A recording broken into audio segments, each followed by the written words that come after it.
Exemple, un individu qui vient de décrocher un poste peut être décrit selon son numéro de somme ou son année de naissance. Ainsi de suite. Donc, là aussi, ces exemples-là, c'est pour dire justement que pour une population qui est constituée des individus, j'ai le droit d'étudier plusieurs caractères. Et pour chaque caractère, il aura ses modalités.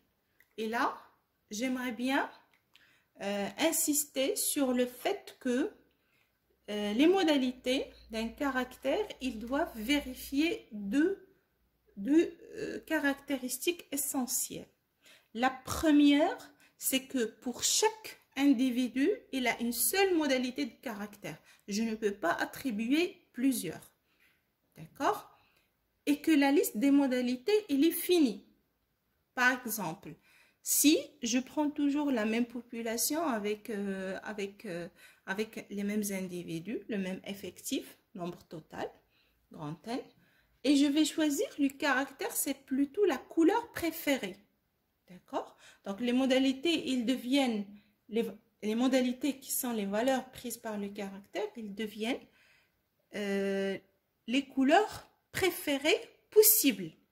Mais si je dis que couleur préférée possible, la liste il ne peut pas être terminée. On sait que les couleurs, il y en a plusieurs. Donc là, la particularité des modalités, pour qu'ils soient vraiment des modalités, c'est que la liste, il doit être finie. À un certain moment, je m'arrête. Et pour chaque individu, je dois lui attribuer, ou bien lui offrir, ou bien lui donner une seule modalité. Alors, une fois qu'on commence le travail statistique, la première des choses, c'est d'identifier le vocabulaire ou bien les éléments, la population, l'individu, le caractère et ses modalités. Maintenant, supposons que je prenne la même population, l'ensemble des étudiants, avec un N qui vaut 500. Chaque individu est un étudiant. Et là, je m'intéresse à étudier le caractère âge. Ça veut dire, qu'est-ce que je fais techniquement? Pour chaque étudiant, je le prends et je cherche quel est son âge. Question qui se pose, quelles sont les modalités possibles pour l'âge? Normalement, si on était en classe, il y aura deux types de réponses qui sont tous les deux favorables. Le premier type, c'est que je peux classifier l'âge en tant qu'enfant, adolescent, adulte et vieux.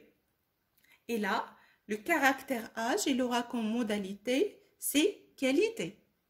Quelles sont ces qualités? C'est enfant, adolescent, adulte et vieux.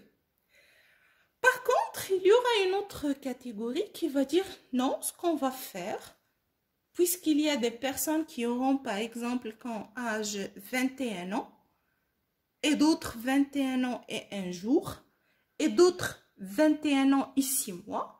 Donc, ce qu'on va faire, on va donner l'âge par la valeur. Déjà, lorsque je dis 21, c'est de la valeur. Et puisqu'il y en a plusieurs valeurs, je vais essayer de rassembler ça sous forme d'intervalle. Et donc, les modalités, probablement, je vais donner trois classes ou bien trois intervalles d'âge. Le premier, c'est entre 20 et 21 et demi. Le deuxième, 21 et demi jusqu'à 22. Et après, 22 et plus. Ou bien 22, 24. D'accord? Donc, là, pourquoi je dis ça? Pour dire que parfois, des caractères, ils peuvent être, ou bien les modalités d'un caractère, ils peuvent être soit des valeurs, soit non. D'accord? Le cas de l'âge, c'est un cas qui est très souvent donné. Donc, en répondant à cette situation-là, on classifie les caractères selon la nature de leur modalité. Si les modalités, ils sont des adjectifs, des qualifications, de la qualité, on parle d'une variable qualitative. D'accord? Si par exemple, si par contre,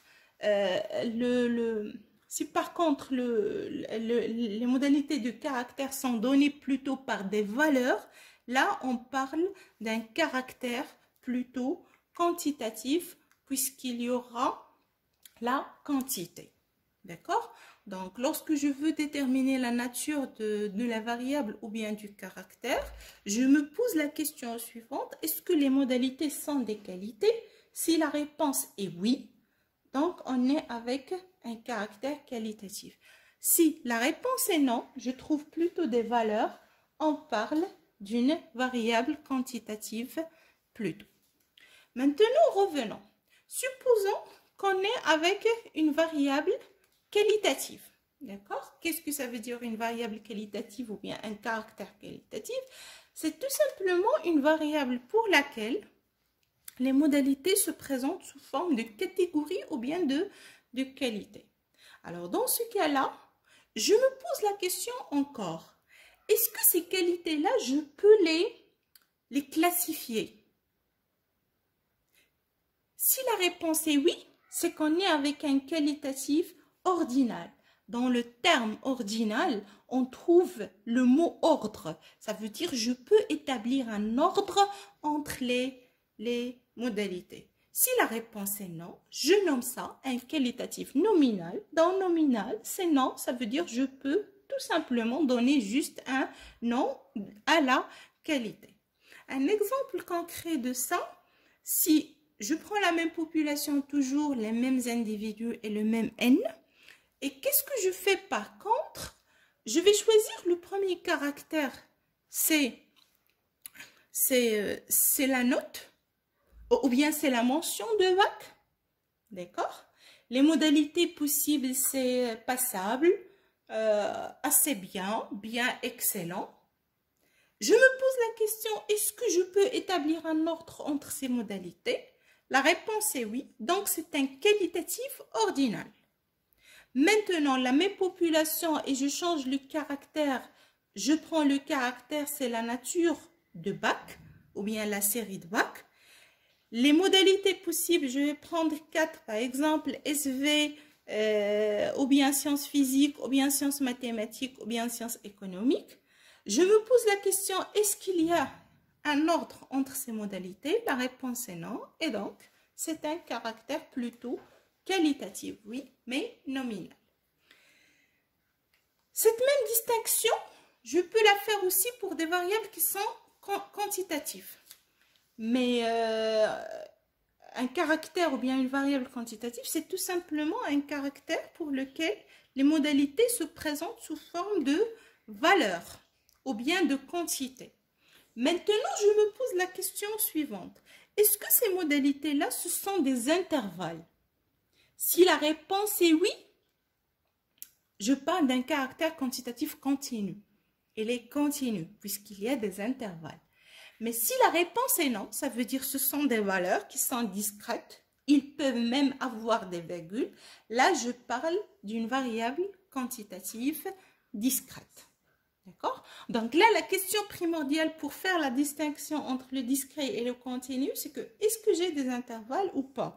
Si la réponse est oui, c'est qu'on est avec le continu. Si la réponse est non, c'est qu'on est avec le discret. D'accord? Donc, si on fait un récapitule, on est là, la population, l'individu, le caractère, les modalités de caractère. La nature du caractère, il se détermine à partir de la modalité ou bien de la nature des modalités. Si les modalités se présentent sous forme de catégorie ou bien de qualité, le caractère est qualitatif. Si les modalités se présentent sous forme de quantité, le caractère est quantitatif. Si on veut aller pousser encore pour faire de la distinction, dans le qualitatif, si je peux ordonner les modalités, on est avec le qualitatif ordinal, sinon c'est qualitatif nominal. Et pour le continu, si les modalités sont des intervalles, que dans le langage statistique, on parle plutôt des classes, d'accord? On verra ça par la suite. La réponse est qu'elle est continue, sinon la réponse est qu'elle est plutôt discrète.